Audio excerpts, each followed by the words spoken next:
Public বিশ্ববিদ্যালয়ের বাজেটে গবেষণা খাতের বরাদ্দের পদ্ধতিতে পরিবর্তন এনেছে ইউজিসি। এই সিদ্ধান্তে অসন্তুষ্ট হয়েছেন বিশ্ববিদ্যালয়ের গবেষণাকারী শিক্ষকেরা। কি সেই পরিবর্তন আনলো ইউজিসি, আর শিক্ষকেরা কেনই বা অসন্তুষ্ট হলেন? এই বিষয়টি নিয়ে কথা হবে আজকের নির্বাচিত খবরের এই আয়োজনে। আপনাদের সবাইকে স্বাগত জানাচ্ছি। আমি এস আল আরিফিন, আর আমার সঙ্গে রয়েছেন প্রথম আলোর স্টাফ রিপোর্টার আসিফ হাওলাদার। আসিফ, আপনাকে স্বাগতম। ধন্যবাদ। আসিফ, আজকে আপনার কি প্রতিবেদন প্রকাশিত হয়েছে বিশ্ববিদ্যালয়ের গবেষণা বরাদ্দের নতুন নিয়ম, শিক্ষকেরা অসন্তুষ্ট। প্রথমে জানতে চাই যে নতুন নিয়মটা কি হলো গবেষণা বরাদ্দে? আসলে ইউজিসি হচ্ছে বাংলাদেশের উচ্চশিক্ষার নিয়ন্ত্রক সংস্থা। আপনি জানেন, সরকারের সংবিধিবদ্ধ প্রতিষ্ঠান। তো ইউজিসির মাধ্যমে সরকারের যে বরাদ্দ সেটা বিশ্ববিদ্যালয়কে অ্যালোকেট করা হয়। তো এতদিন যে নিয়ম ছিল যে বিশ্ববিদ্যালয়ের বাজেটে গবেষণা মঞ্জুরি হিসেবে যে টাকাটা দেওয়া হতো সেটা বিশ্ববিদ্যালয়ের তত্ত্বাবধানে খরচ করার সুযোগ ছিল। এবার সরকারি সিদ্ধান্তে এই নিয়মটা পরিবর্তন করে বলা হচ্ছে যে ইউজিসির মাধ্যমে এই অর্থটা ব্যয় হবে।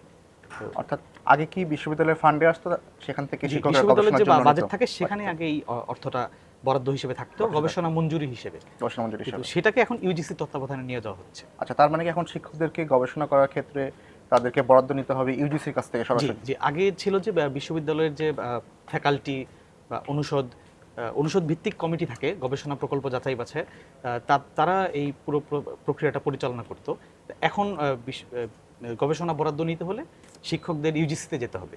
যেতে হবে। আচ্ছা, আমরা দেখলাম যে 2026-27 অর্থ বছরের জন্য 59টি বিশ্ববিদ্যালয়ের জন্য 226 কোটি টাকার গবেষণা বরাদ্দ রাখার একটা বাজেট রাখা হয়েছে। তো এই যে এতগুলো বিশ্ববিদ্যালয়কে যে বাজেট দেওয়া হচ্ছে গবেষণার জন্য, সেটা কি পর্যাপ্ত কিনা? আপনি জানেন যে প্রতি বছরই যখন এই বিশ্ববিদ্যালয়গুলোর বাজেট হয়, প্রায় প্রতিবারই একটা আলোচনা ঘুরে ফিরে আসে, সেটা হচ্ছে বিশ্ববিদ্যালয়গুলোর গবেষণা বাজেট পর্যাপ্ত না। তো এবারও যে বাজেট রাখা হচ্ছে এটা 59টা বিশ্ববিদ্যালয়ের জন্য, সেটাও মানে শিক্ষক গবেষক যারা তাদের মতে এটাও পর্যাপ্ত নয়।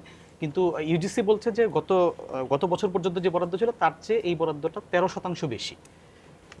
আচ্ছা, কিন্তু এই বরাদ্দ অপ্রতুল এই ধরনের আলোচনা এবারও বরাবরের মতো আছে। বলার মতো আছে। আচ্ছা, তাহলে ইউজিসি হঠাৎ করে এবছর এসে নতুন নিয়ম কেন চালু করলো? এর পেছনে কারণটা কি? ইউজিসির পক্ষ থেকে আমরা ইউজিসির কর্মকর্তাদের সাথে কথা বলেছি, শিক্ষা মন্ত্রণালয়ের কর্মকর্তাদের সাথে কথা বলেছি, যারা এই প্রক্রিয়াটাতে যুক্ত ছিলেন। তো তাদের বক্তব্য হচ্ছে যে বিভিন্ন বিশ্ববিদ্যালয়ের জন্য যে গবেষণা বরাদ্দটা প্রতি বছর দেওয়া হয়, সেই বরাদ্দটা অনেক সময় সঠিকভাবে ব্যয় হয় না। নানা ধরনের অনিয়মের অভিযোগ বিভিন্ন সময় এসছে। আবার এ ধরনের কথাও বিভিন্ন সময় আমরা গণমাধ্যমে দেখেছি, যে অনেক বিশ্ববিদ্যালয় পুরো টাকাটা খরচ করতে পারছে না। পুরো এই এই পুরো বিষয়গুলো বিবেচনায় নিয়ে ইউজিসি বা সরকারি এই ধরনের সিদ্ধান্ত এসছে। আচ্ছা, এটা তারা বলছে। যেহেতু গবেষণা খাতের কথাই হচ্ছে, তো আমরা বাংলাদেশের গবেষণা নিয়ে তো দুই ধরনের মতামত রয়েছে। একদিকে যেমন আছে যে যেন তেনভাবে গবেষণা করে সেটা প্রকাশ করা হয়, আবার অনেক গবেষণা বিশ্বখ্যাতিও পায়। জি। তো সামগ্রিকভাবে আসলে দেশের গবেষণা খাতের কি অবস্থা? আসলে আমরা শিক্ষক গবেষকদের সঙ্গে কথা বলে যেটা জানতে পেরেছি যে হচ্ছে দেশের বিশ্ববিদ্যালয়গুলোর গবেষণা প্রকাশনার সংখ্যা সেটা আগের চেয়ে অনেক বেড়েছে, এবং বিভিন্ন আন্তর্জাতিক ইন্ডেক্সেও সেটা প্রতিফলন দেখা যাচ্ছে। যেমন স্কোপাসের তথ্য অনুযায়ী গত 2024 সালের চেয়ে 2025 সালে বাংলাদেশের বিশ্ববিদ্যালয়গুলোর গবেষণা প্রকাশনার সংখ্যা 20% বেশি বেড়েছে। হুম। তো কিন্তু বিভিন্ন সময়ে গবেষণা নিয়ে নানা ধরনের অভিযোগ এসছে।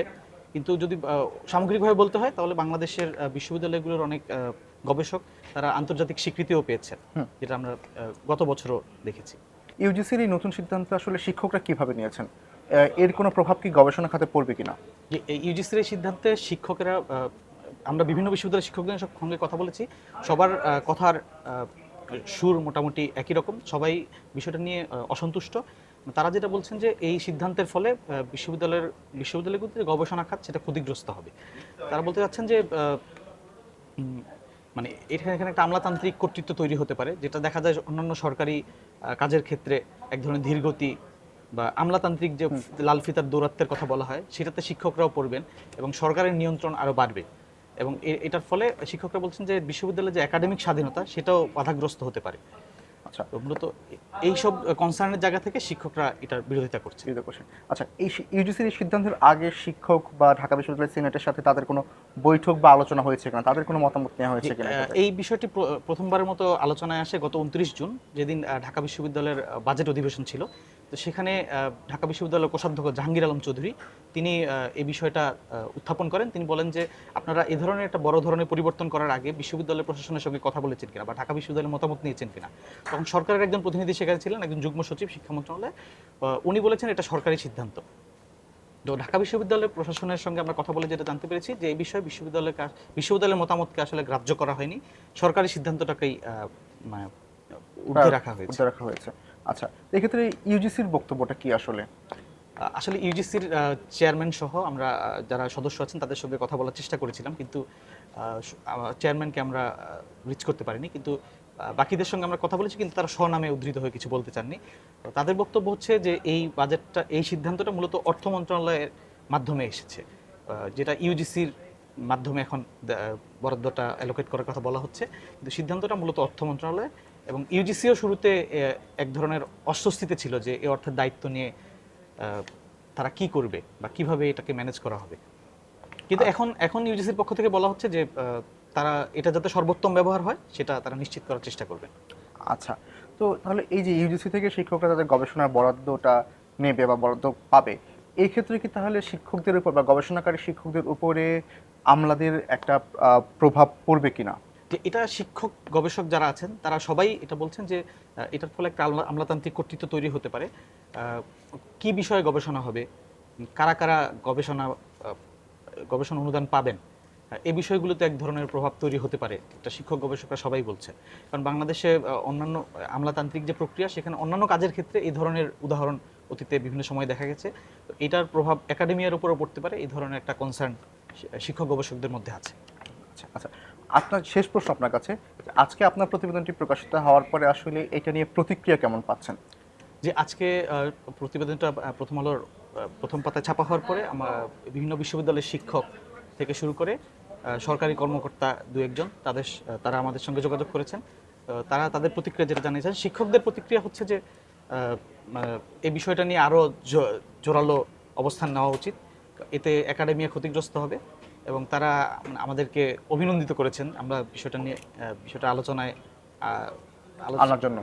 আলোচনা আমরা প্রতিবেদন করেছি, এই জন্য তারা করেছেন। আর একজন সরকারি কর্মকর্তা আমাদের সঙ্গে যোগাযোগ করেছিলেন, তার বক্তব্য হচ্ছে যে এটা তার ব্যক্তিগত মতামত, উনি বলেছেন সেটা হচ্ছে যে এই ধরনের সিদ্ধান্ত নেওয়ার আগে আসলে সম্ভাব্যতা যাচাই বা পর্যাপ্ত আলাপ আলোচনা হওয়া উচিত ছিল, সেটা হয়নি। তিনি আসলে নাম প্রকাশ করে কোনো কথা বলতে রাজি হননি, তাই আমরা তার নামটা প্রকাশ করছি না। আচ্ছা, অসংখ্য ধন্যবাদ আসিফ, আজকে আমরা এখানে শেষ করছি। আপনাকে ধন্যবাদ। দর্শক, আমরা তখন কথা বলছিলাম পাবলিক বিশ্ববিদ্যালয়ের বাজেটে গবেষণা খাতের বরাদ্দের পদ্ধতির পরিবর্তন নিয়ে। আমরা আপনাদের সামনে আবার হাজির হব নতুন কোনো বিষয়ে কথা বলতে। সে পর্যন্ত ভালো থাকুন, সুস্থ থাকুন আর প্রথম আলোর সঙ্গে থাকুন।